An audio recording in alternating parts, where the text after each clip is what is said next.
Nagpapatuloy po tayo sa ating pag-aaral sa aklat po ni Daniel. Nais ko pong ipaalala na ang aklat po ni Daniel ay isinulat sa mga exiled Jews noong pong 500 BC. Sa dalawang dahilan.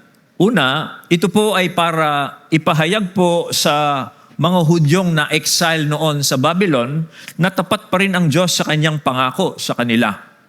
Bagamat sila po ay itinapon o ipinatapon ng Diyos doon sa Babylonia, yun po ay bahagi ng kanyang katapatan sa kanyang covenant sa kanila. Kasi may covenant po ang Israel sa sa Diyos. Pag sila po ay naging tapat sa Diyos, yung pong lupang pangakong tinitirhan nila noon ay patuloy nilang masasakop yun. Pero pag sila po ay sumuway sa covenant, sila po ay ma-exile. So part ng exile nila is God's faithfulness. Pero at the same time po ay isa pang dahilan kaya isinulat ito, gusto ring ipaabot ni Propeta Daniel sa mga Hudyo doon na nasa Babylonia na bagamat sila po ay nandoon sa isang foreign land, doon po sa Babylon, modern day Iraq po yan, ay gusto pong ipabatid sa kanila na ang Diyos pa rin po ay naghahari. Siya po ay naghahari, namamahala pa rin sa kaharian ng mga tao, bagamat nandun sila doon sa isang foreign land. Now, ngayon pong umagang ito ay gusto kong pag-usapan natin yung tungkol po sa pinakabuod nitong chapter 4, yung pong pride and humility. Dito po sa kwentong ito po ay kamanghamangang kwento dahil yung pong buong chapter 4 ng Daniel, ito po ay sulat mismo ng isang paganong hari, si Nebuchadnezzar, na siya po ang pinakamataas na hari that time. The Babylonian Empire siya po ang pinakamakapangyarihang empire nung panahong iyon, at si Nebuchadnezzar po ang tanging pinakamakapangyarihang hari noon. At siya po mismo, isang paganong hari, pinakamakapangyarihan, siya ang sumulat ng buong chapter ng 4 ng Daniel po. Now, ang tanong ko po ito. Sino po ang tunay na may hawak ng kapangyarihan sa mundo? Well, sa mundo po ng politika, negosyo, economy, at maging sa simbahan po, madaling mahulog po ang tao sa paniniwalang siya ang sentro ng lahat. Pero alam ho ba ninyo, dito sa Daniel chapter 4, makikita po natin ang isang hari na naging isang hayop. Naging hayop po ang isang haring makapangyarihan at bumalik lamang po ang katinoan sa kanyang pag-iisip nang kilalanin po niya ang paghahari ng Diyos sa sangkatauhan. At ngayong umaga pong ito ay nais ko pong hikayatin kayo sa isang bagay na dapat po nating laging ginagawa sa ating buhay. Na dapat po nating laging ilagak ang ating pagtitiwala sa paghahari ng Diyos, hindi po sa ating sarili o kanino paman. Ulitin ko po, ito po ang pinakapunto ko ngayong umagang ito. Tiyakin po natin na lagi nating inilalagak ang ating pagtitiwala sa paghahari po ng Diyos, hindi sa ating sarili, hindi sa ating sariling kakayanan, hindi sa ating sariling accomplishment, hindi rin sa ibang tao. Now, ang chapter 4 po ng Daniel, tulad nga po ng sinabi ko, is Nebuchadnezzar's own testimony kung papaano pong siya ay dinil ng Diyos. Ito po ay naka-address sa mga taong sinasakupan niya doon sa kanyang empire. Mababasa natin yan sa verse 1. At para i-testify po ang kapangyarihan po at authority ni Yahweh sa kanyang sinasakupan. Now, una, bakit hindi po natin dapat ilagak ang ating pagtitiwala sa sarili natin, kundi sa Diyos lamang? Una, because of false security. Yan po ang unang dahilan, false security. Okay? No one is really secure. Walang sino man pong tao ang talagang secure. Okay? Ang isang tao po ay maaring ma-feel niya na secure siya dahil sa kanyang, meron siyang health at saka well-being, maganda yung kanyang kalusugan, Meron siyang financial stability, masabihin niyang meron siyang stable relationship, meron siyang safe environment, meron siyang support system, meron siyang daily routine on work. Maaring ang tao, ang sino bang tao ay sabihin niya sa sarili niya, I'm secure. I have all these things. Pero alam ho ba ninyo, ito pong mga bagay na ito are false security. Okay? False security po yan. Yung health and well-being is a false security. Financial stability is false security. Yung stable relationship, safe environment, support systems, these are false security. Okay? Alam mo ninyo, these are false security. Nasa mind lamang po ng tao yan. Yung security iniisip na meron siya, it's all in the imagination. Sabi po sa Proverbs 18 verse 11, a rich man's wealth is his strong city, and like a high wall in his imagination. Pag ang tao po iniisip niya, secure siya dahil ganito, sa isip lang yan. Hindi po totoong secure siya.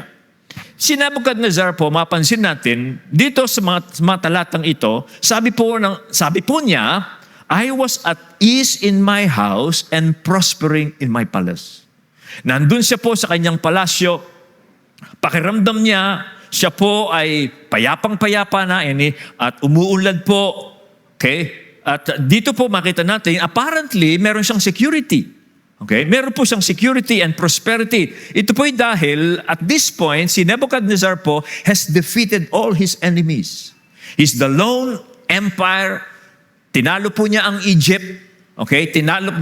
Naramsak po niya ang mga Jews. Yung pong Jerusalem at this time was burned. He felt secure.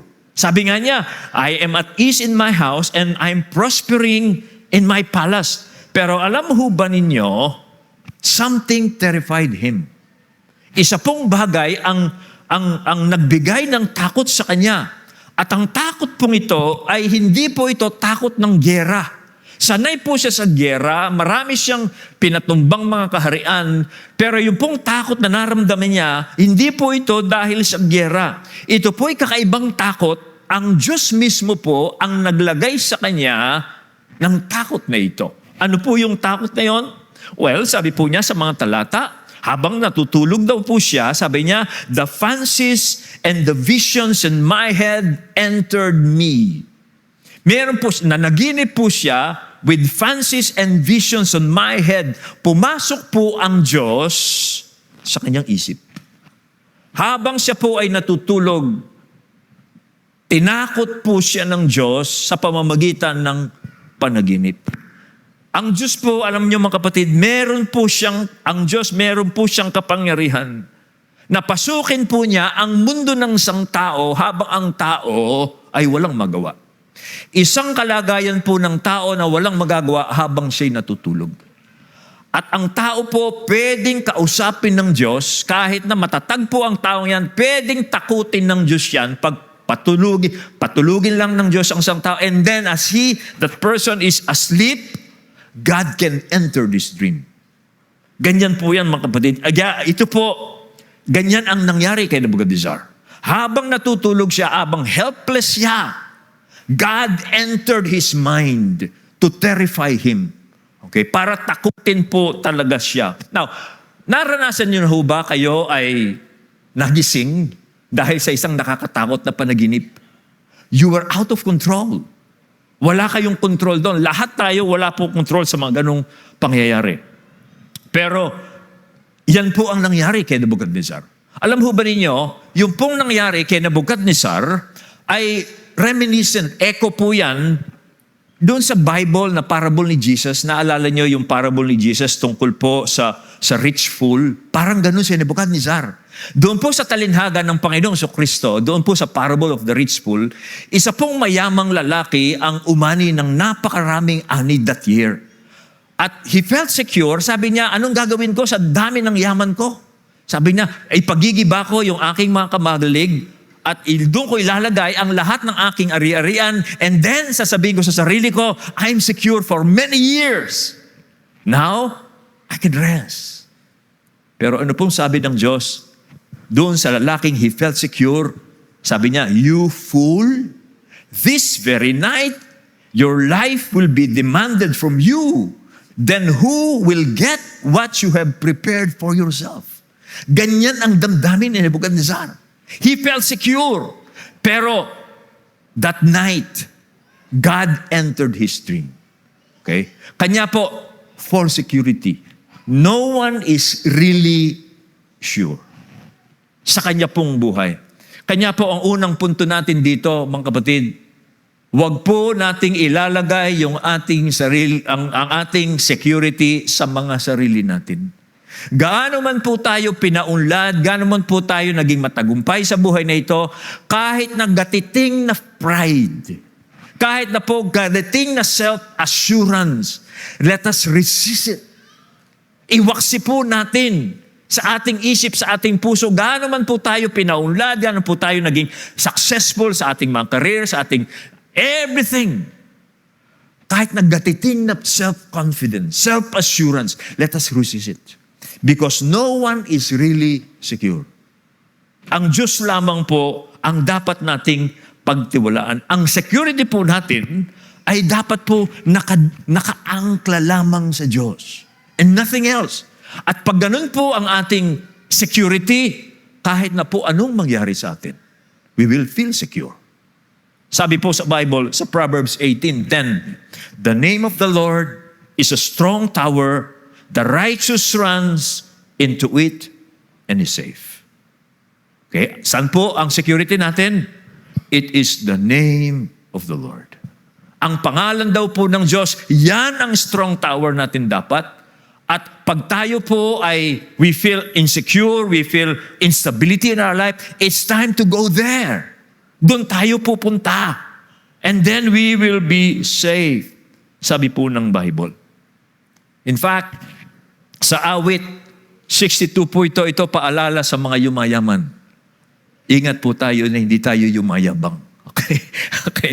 Sabi po, huwag kayong umasa sa perang nakuha sa paniningil at pagnanakaw. Dumami man ang inyong kayamanan, huwag ninyong itong mahalin. Because that is false security. Pangalawa po, bakit hindi po natin dapat ilagak ang pagtitiwala natin sa sarili? Ito po yung pangalawa. One's life is ultimately in God's hands. Ang buhay po ng isang tao, ultimately, wala po sa kanyang sariling kamay. Wala po sa sarili niyang galing. Wala po sa kanyang sariling talino. Ito po ultimately ay nasa kamay po ng Diyos na makapangyarihan sa lahat. Ito po ang nakita ni Nebuchadnezzar sa kanyang panaginip. Habang namamangha po siya sa kagandahan po at kataasan ng malaking puno sa kanyang panaginip. Nakita niya yung puno mula sa maliit na puno. Ito po ay lumaki hanggang sabi niya, ang tuktok niya ay abot hanggang langit.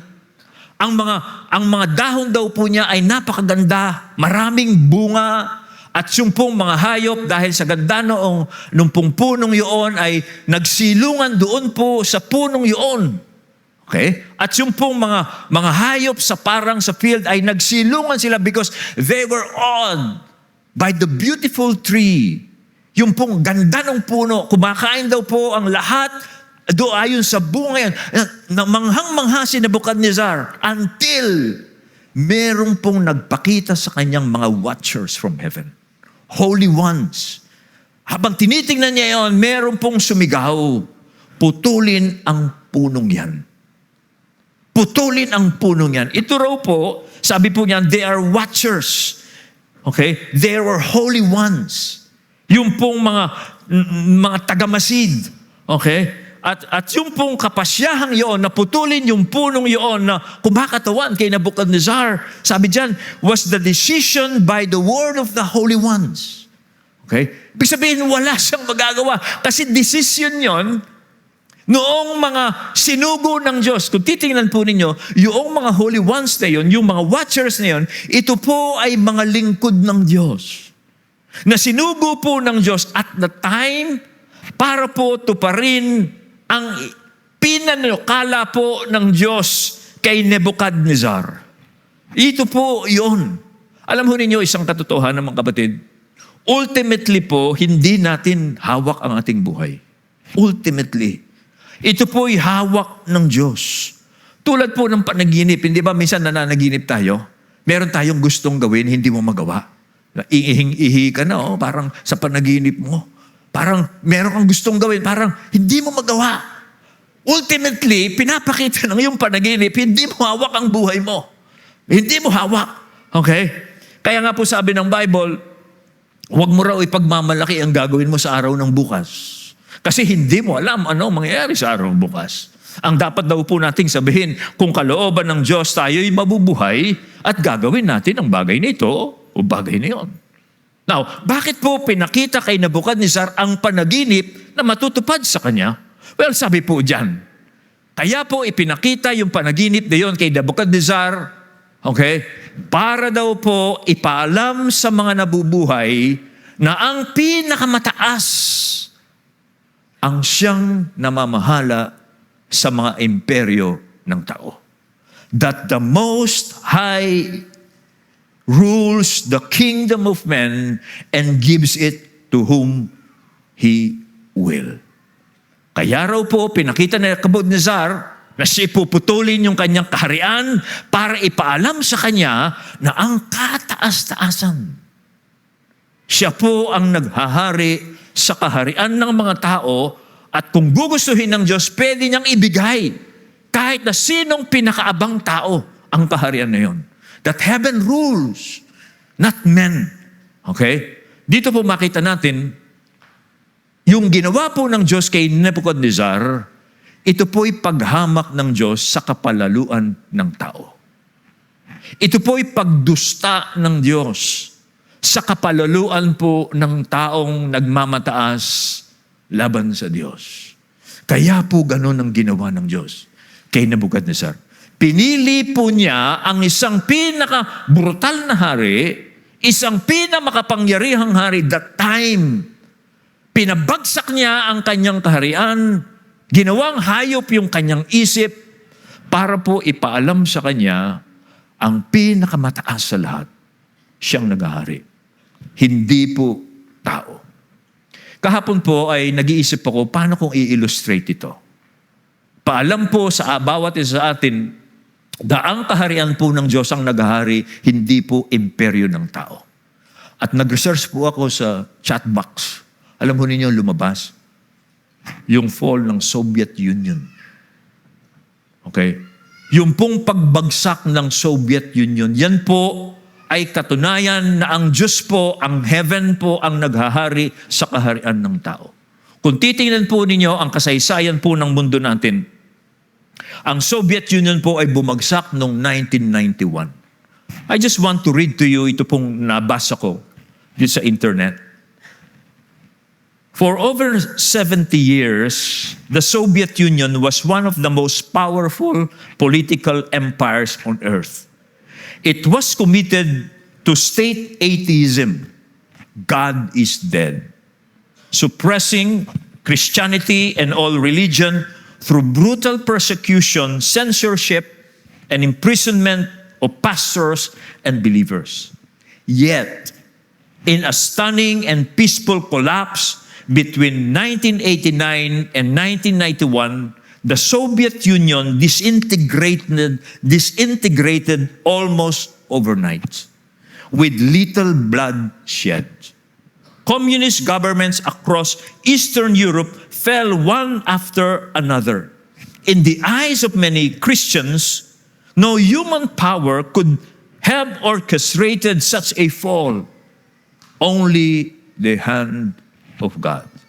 The Soviet Union had declared God is dead through Marxist ideology. But in the end, God outlived the Soviet Empire. Okay? Patapos mong mag-collapse, after the collapse, churches reopened, Bibles were distributed. Churches reopened, Bibles were distributed, the gospel spread rapidly in Russia and former communist nations. Yan po ang katunayan na ang Diyos po ang naghahari sa kaharian po ng mga tao. Nasaan ang Soviet Union? Wala na. Si Putin po ngayon, pinipilit ng ibalik ang Soviet Union.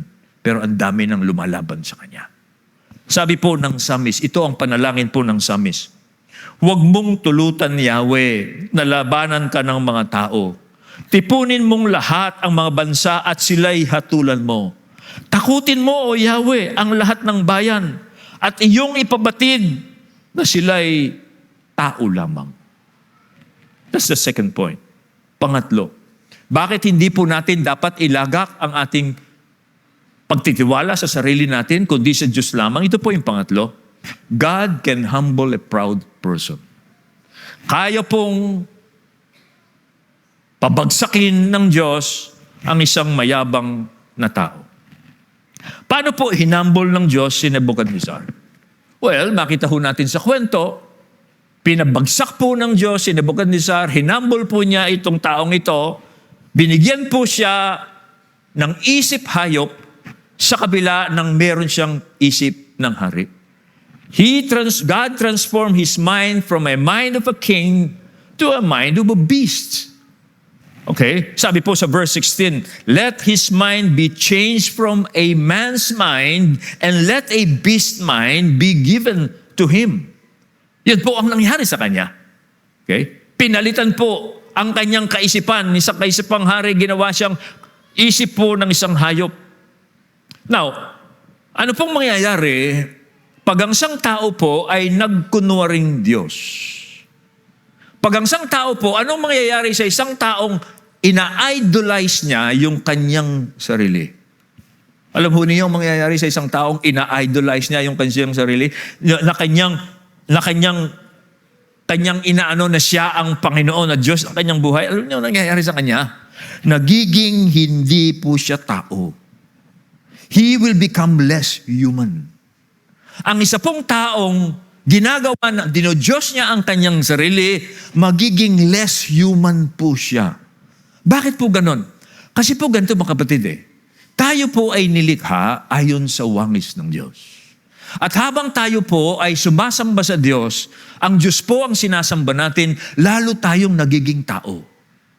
The more we will be human when we worship God. Pero po ang isang tao, hindi niya sinasamba ang Diyos, ang sinasambo po niya ang kanyang sarili, that man will be less human.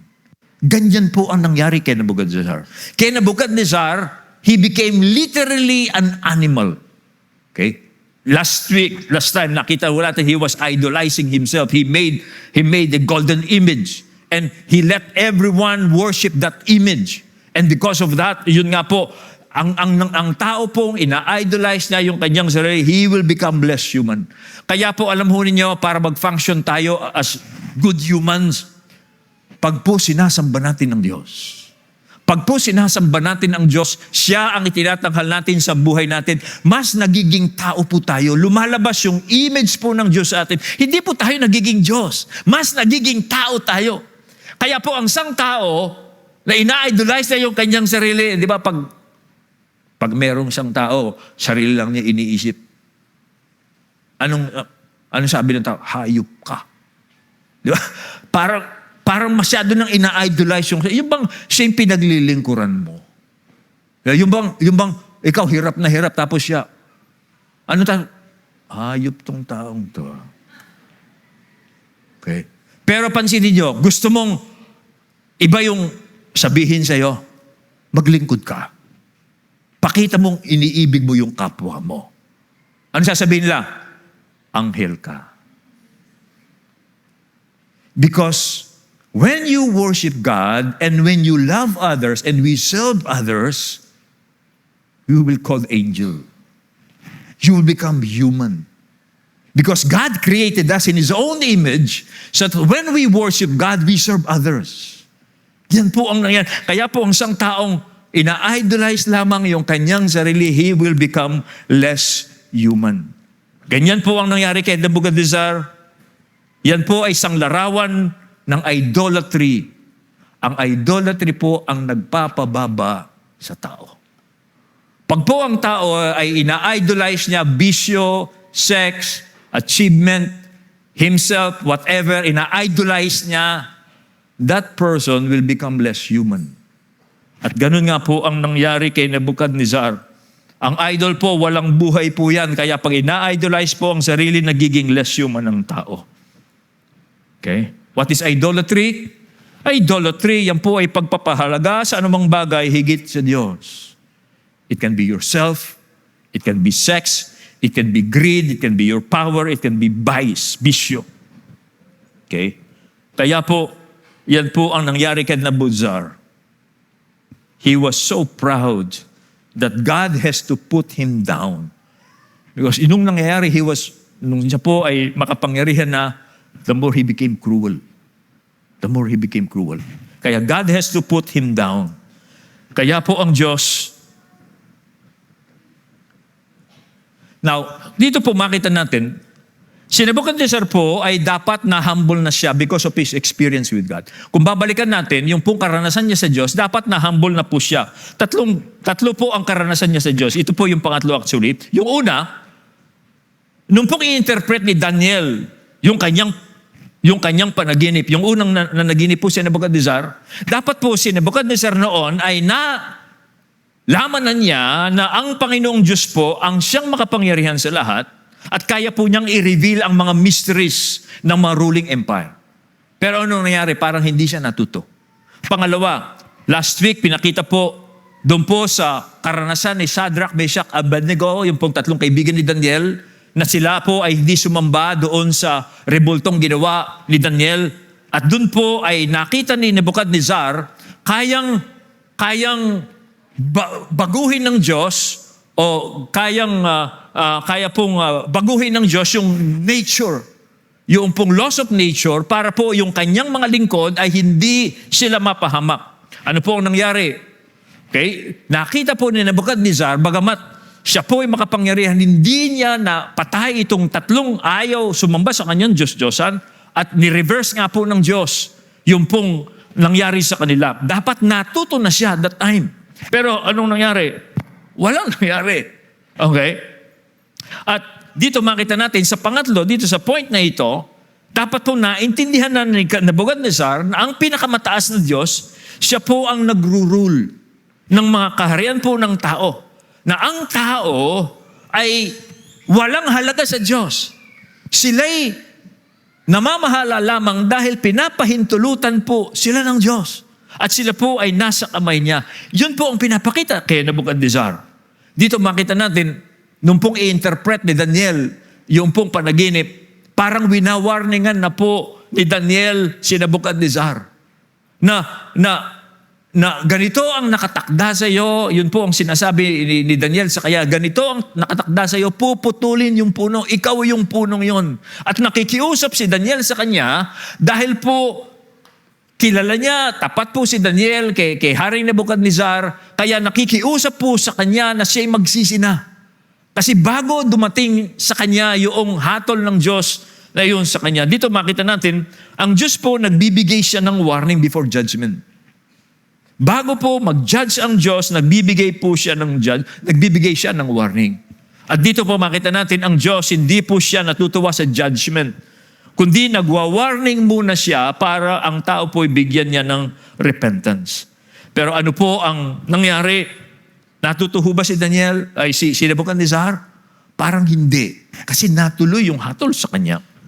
Kaya po sabi ni Daniel sa kanya, break off your sins by practicing righteousness and your iniquities by showing mercy, that there may perhaps be a lengthening of your prosperity. Yun ang pakikiusap po ni Daniel sa kanya, bago pa po mangyari yung nakatakda sa inyo, magsisina po kayo. Sa pamamagitan ng paggawa ng mabuti. Okay? Break off your sin. Do good. Stop oppression. Be merciful to your subjects. Yun po ang pakiusap niya. Okay? Kaya po, dito, natutuho ba si Nebuchadnezzar? Ayon sa kwento, hindi po siya natuto. Now, ang point po dito mga kapatid, to apply this to ourselves is this. Hinahambol ho ba tayo ng Diyos? Hinahambol ho ba tayo ng Diyos? Okay? Nagiging proud ho ba ang sino man sa atin dito? Nagiging matigas ho ba ang Diyos o ang sarili nyo laban sa Diyos? Nangyayari na yung mga kadimalasan Kadimalasan uli. Kasi yung pagiging Panginoon ng Diyos sa buhay mo nawala na. Dati, Panginoon ng Diyos. Ngayon, hindi na. Ngayon, hinahumble ng Diyos. Iba't iba na nangyayari sa buhay mo. Yan is isang paraan ho ng Diyos yan eh. Para i-humble niya yung isang tao. Kasi lahat ng kamalasan, peace, walang security, because hindi na ang Panginoong Hesukristo ang sinusunod niya, hindi na ang Panginoon nakaupo sa throne niya, sarili niya sinusunod, and then something happens in life. That is God's way of humbling a person, lalo na a Christian. Now, ang point dito mga kapatid, ito, let us humble ourselves before God. Kung meron pong ginagawa ang Diyos sa inyo, hinahumble tayo ng Panginoon, let us listen. Because God can humble a proud person. Sabi po sa Proverbs 29:1, whoever remains stiff-necked after many rebukes will suddenly be destroyed without remedy. Grave warning po mga kapatid dyan. Ang sino man daw pong pinatitigas niya yung kanyang lieg, matapos po ang maraming rebukes mula sa Panginoon, will suddenly be destroyed without remedy. May hangganan din po ang patience ng Diyos. Meron pong hangganan ang patience ng Diyos. Hindi po lagi-lagi na ang Diyos ay makikiusap. Alam ho ninyo ang nakakatakot sa Bible pag binasa niyo ang Bible. Yung pong puot ng Diyos. Ang puot po ng Diyos sa Bible, hindi yung parurusahan ka ng Diyos. Ang puot po ng Diyos ay ito. Hahayaan niya ang isang taong patuloy na sumusuway sa Kanya. Hahayaan ng Diyos na gawin ng isang tao sa Kanyang gusto. Sa Bible po, yan po ang puot ng Diyos. Kung ano yung gusto ng taong yon, hahayaan na lang siya ng Diyos. Siya nang bahala. Yung tinatawag sa Bible na humuhukoy siya ng kanyang sariling bangin. Hahayaan siya ng Diyos. That is God's wrath to a person. Pero ang Diyos po, hanggat may pagkakataon, hanggang taong yon, hindi pa siya napapahamak, He will continue to remind that person. Pero, tandaan po ninyo, sabi nga ni FPJ, kakalusin din yung salok. And then fourthly, bakit hindi po natin dapat pagtiwalaan ng sarili natin dahil ang Diyos po, this is good news by the way, this is good news. God can lift a humble person up. Ang Diyos po, kaya niyang itaas ang isang taong nagpapakumbaba. Now, ulitin ko po, ang Diyos po, ibinaba niya si Nebuchadnezzar para po ipaalam niya na ang pinakamataas sa lahat ang siyang naghahari sa kaharian ng mga tao. Now, ang tanong, was God's strategy effective?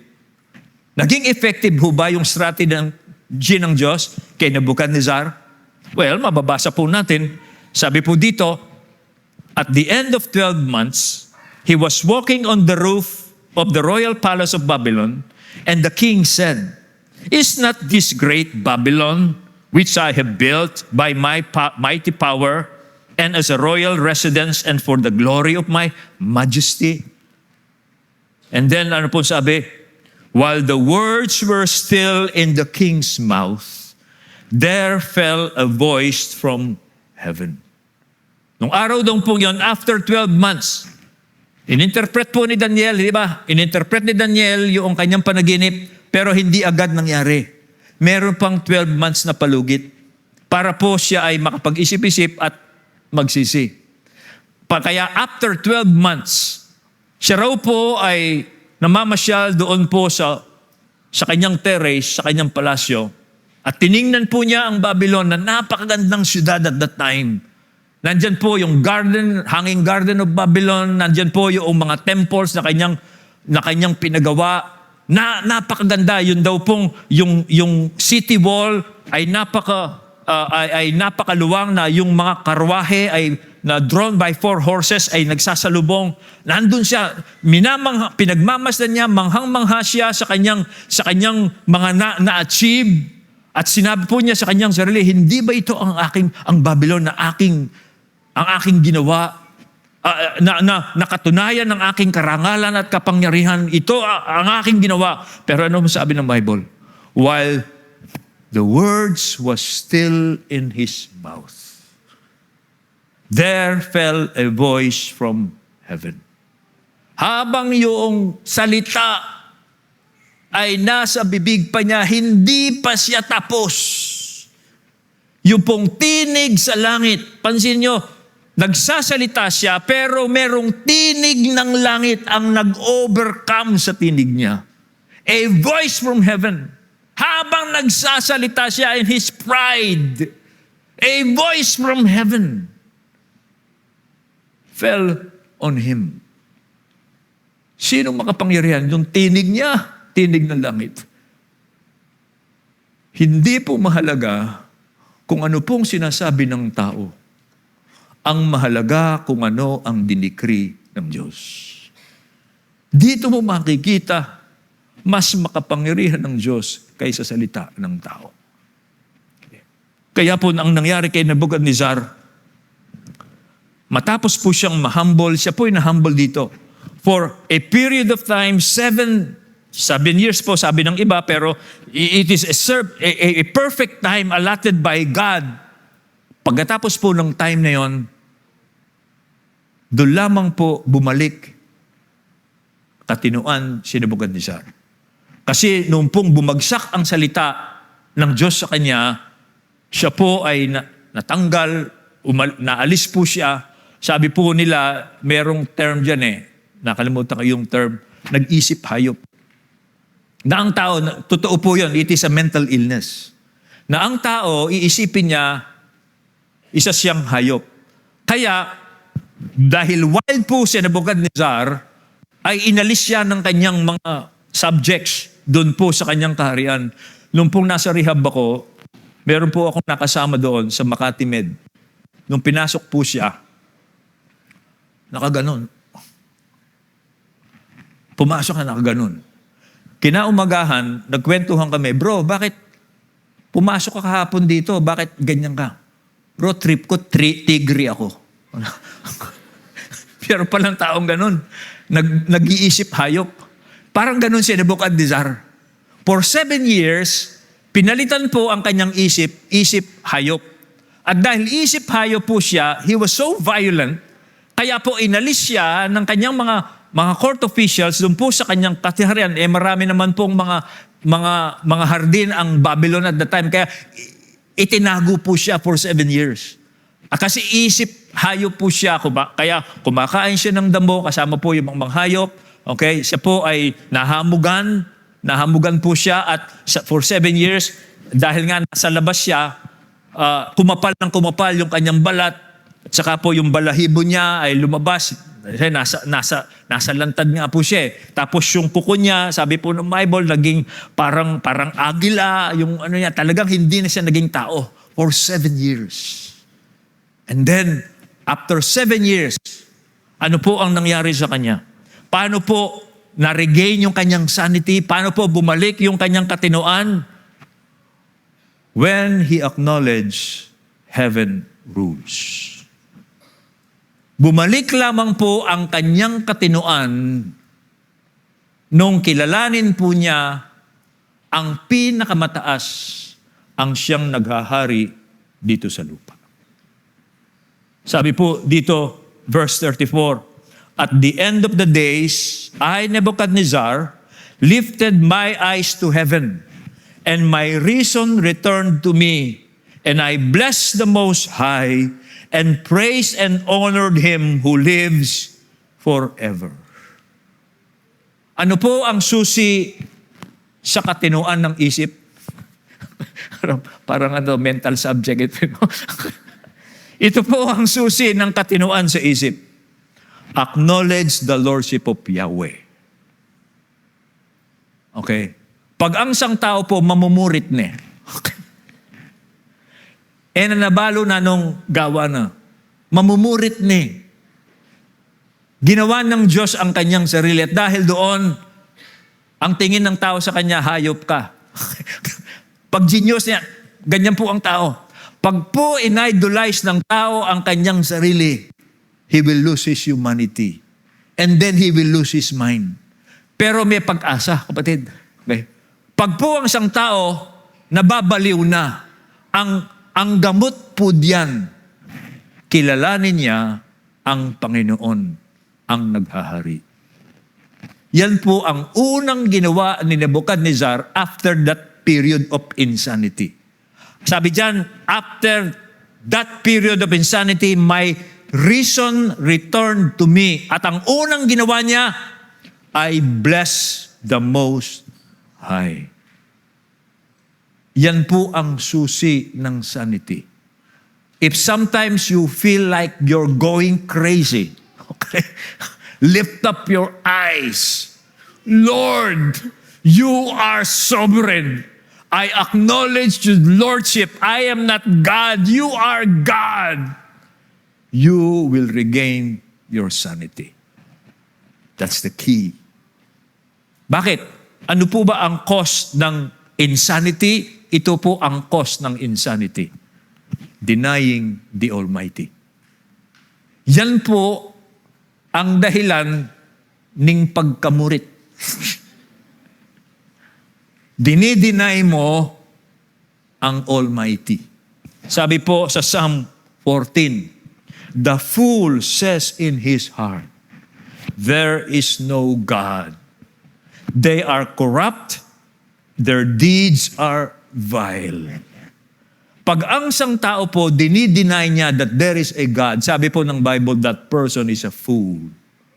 And ano yung fool? Mamurit ni. So ano po ang susi dyan? Acknowledge the Lordship of God. Okay? Now, ano po ang nangyari kay Nebuchadnezzar? Humbled. Because now he's humbled, God can now lift him up.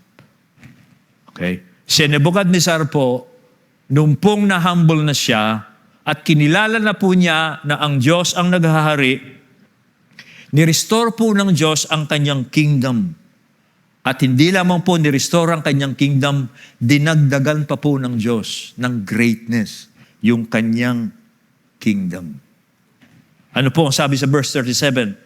Now, I, Nebuchadnezzar, praise and extol and honor the King of heaven, for all his works are right, and his ways are just, and those who walk in pride, he is able to humble.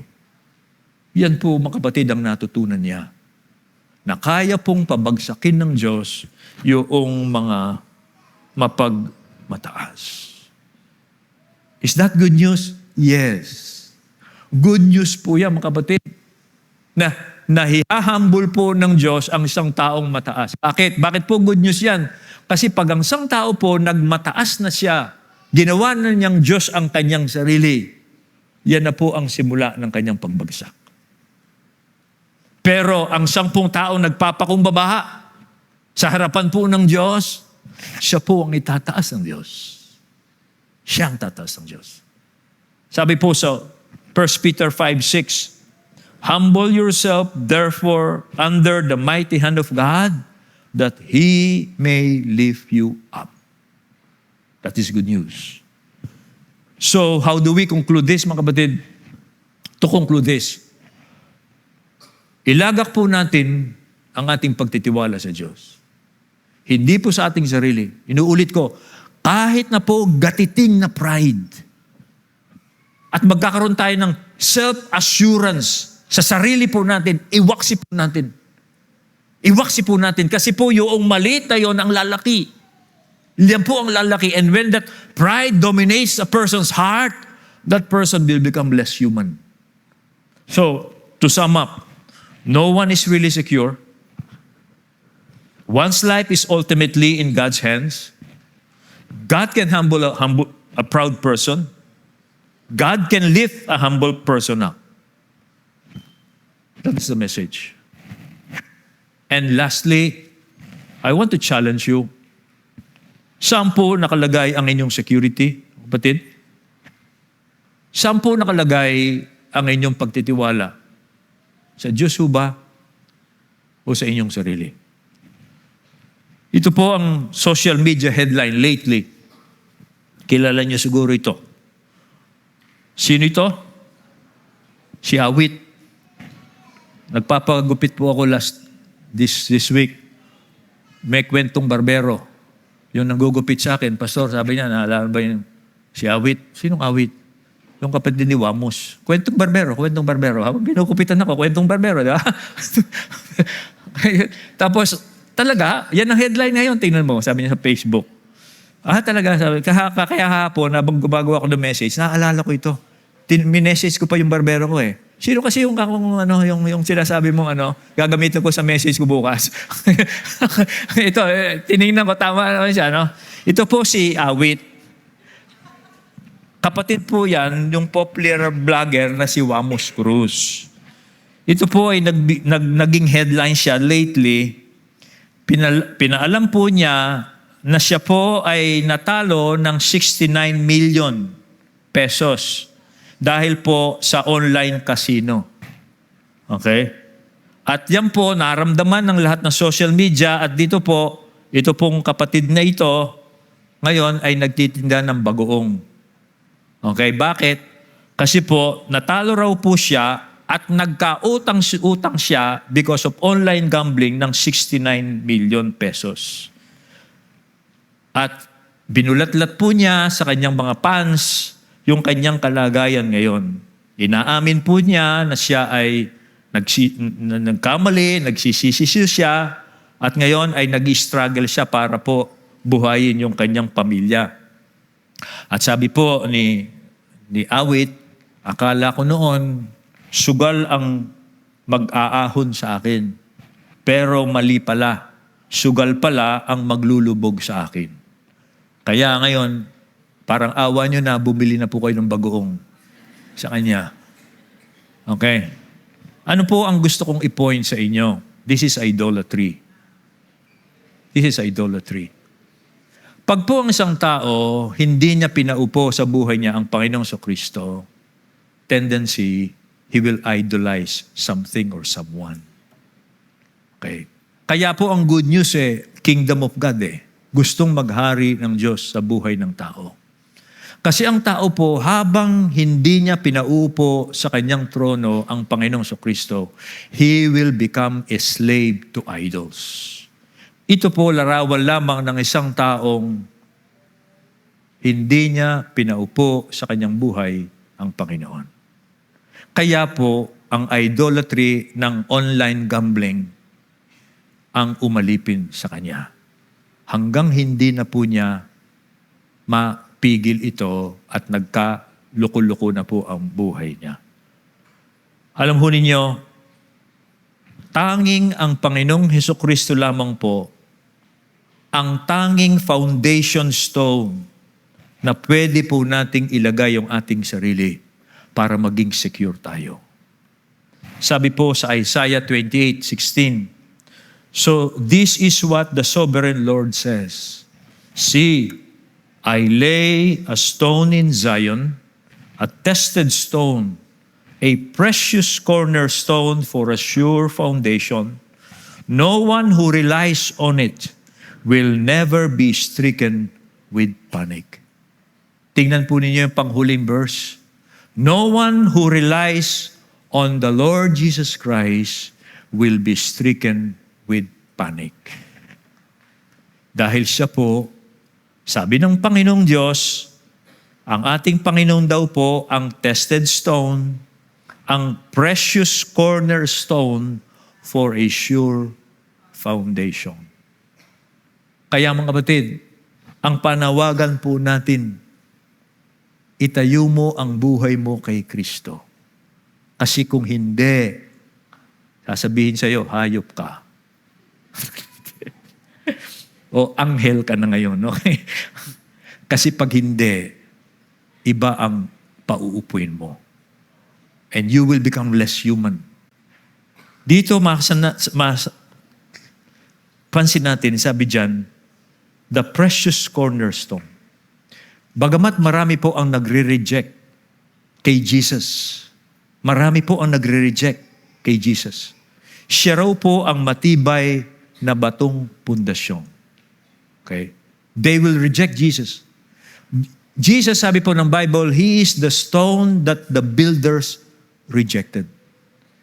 Marami pong tao ngayon, ang tingin nila kay Jesus, hadlang siya sa pagtatayo ng kanilang karir.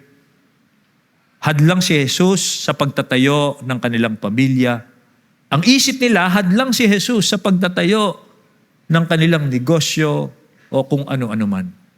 Pero tandaan nyo, though He is rejected by men, siya po ang pinili ng Diyos as the chief cornerstone. Eventually, malalaman po ng taong nagre-reject kay Jesus. Pag po dumaan na siya sa mga katakot-takot na problema ng buhay, wala na siyang kapayapaan. Malalaman niya, ang nire-reject niya, ang magbibigay sa kanya ng security. Until babalik siya sa Panginoon, at doon niya malalaman ang nire-reject niya ang siyang cornerstone ng kanyang buhay. Sana po sa Lord's Way walang ganyan. Mahal ko po kayo. Papaghariin po natin patuloy si Jesus sa ating buhay. Habang sinusunod po natin ang salita ng Panginoon, alam sabi ng Panginoon, ang sino mang nakikinig sa aking mga salita at ipinamumuhay ito, ay tulad ng isang matalinong tao na nagtatayo ng kanyang bahay sa ibabaw ng bato. Pag dumating ang ulan, dumating ang baha sa kalumpit, okay? Okay? Dumating ang malakas na bagyo, hindi mabubuwal yung bahay na yon. Kasi nakatayo ito sa matibay na bato. Pero pag ang isang tao, nakikinig siya ng aking salita, pero hindi naman ito ginagawa, tulad siya ng isang hangal na tao na nagtayo ng kanyang bahay sa buhanginan. Kastilyong buhangin. Okay? Okay? Dumating ang ulan, dumating ang malakas na hangin, dumating ang malaking baha, bumagsak ang bahay na yon at napakatindi ng kanyang pagbagsak. Panalangin ko po dito sa Lord's Way, I always pray for you. You build your life on Jesus Christ and you can be sure your life will be really secure. Let us pray.